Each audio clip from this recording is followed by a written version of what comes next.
Namaste and welcome. I'm Julie Hill with Yoga Body. I help people eliminate pain and get back into doing the activities they love through yoga therapy, muscle testing, Reiki energy healing, and personal training. Combination of looking at how the body's moving, growing our awareness around that, and quieting down compensatory movement patterns. Today, I wanted to share with you something fun for your hips, right? I have a lot of clients come to me with hip pain or maybe some lower back pain or knee stuff going on. And a great place to start out exploring is what is the relationship between the pelvis and the leg and how do they move in relation to each other, right? So we're going to work through some standing or some loaded movements, meaning that there's weight on that rather than laying down on the ground. And so we'll do three different things. Let it be a bit of an exploration. You might want to set yourself up so that you're in front of a mirror, so that you can see yourself as well as see this video at the same time. But just to kind of notice what happens and explore from there. So the first thing we're going to do is look at the leg moving in the socket relation to the hips or the pelvis. So you can place your hands on either side, kind of the top of the iliac crest here to feel it being level and staying that way. We're going to use just one leg. I'll just work through one side. You can go back through the second side later. But transferring the weight onto one leg, we're going to take that leg into abduction, so bringing it out to the side, and adduction. And it might be smaller. You might use a big toe kind of on the floor as you go back and forth. But what you're really interested in to see is what happens with your hips. So hands could be here, they could be here, giving yourself feedback for what's going on. So maybe when you come into adduction, there's a little dropping of this hip.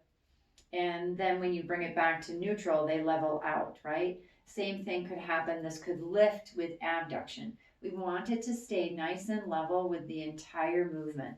So rather than trying to force the hips to stay level, take the movement smaller so that you can move in a range that's good for you. That will allow this movement to increase without compensation happening.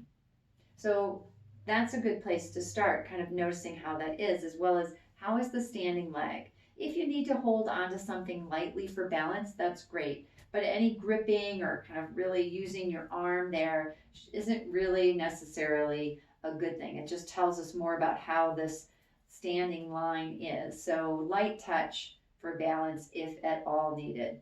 The second place that we're going to head is to look at an exploration of how does the leg move in the sagittal plane, right? Flexion and extension in relationship again to the pelvis. So I'm going to bring this leg forward, right? Keeping the hips in this neutral position. I'm going to slide the leg to come into extension. So does the pelvis want to tilt forward, right? So there might be a little desire to tip the hips back and tip the hips forward. We're going to stay in a range that keeps it very neutral. And so again, you could have a little hand on a wall or chair, but we want to just bring it through. If you feel like, hey, I'm having trouble bringing my leg through, or it's very rocky with the hips, you could bring a book underneath your foot and step up onto that so that you have a little more kind of flowiness.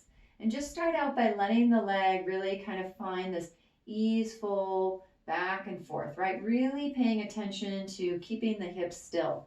Simply may just be a pattern that your body has picked up, that you allow the hips to anteriorly tilt, right? So maybe a little more transverse abdominis, kind of pulling in and holding the pelvis steady as this leg starts to flow one way or the other, right? Getting a little more extension, a little more work with the bum, drawing it back, and then through the hip flexors to draw it forward.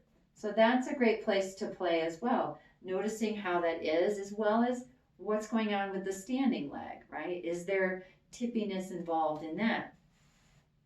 And then the last place we're going to play today for an exploration is noticing how the pelvis moves on top of the leg. So I've been using my left leg this entire time, so I'm going to continue with that. This time the left leg is going to be stationary and I'm going to move my hip and my leg, my body really around that leg. So I'm going to start out in kind of a first position, right? Heels kind of in, toes pointing out. And I'm going to take my other leg and pick it up and rotate my hips around that leg and then coming back. My left leg is going to be stationary. I'm not going to tip and lift the foot. I'm not lifting the heel. It's staying as is, and I'm rotating my hips around it. I'm just noticing how that feels, right, in my body.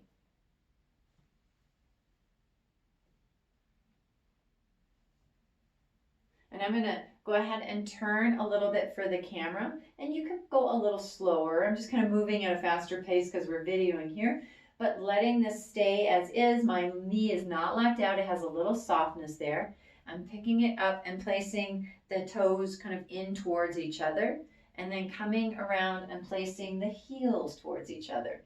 And just letting that be a place of exploration, noticing how that feels coming through the sideline, through the back of the hips, on that side. And you might notice that it's quite tight, or maybe it's too intense to bring the feet together, so you have to kind of place them further apart.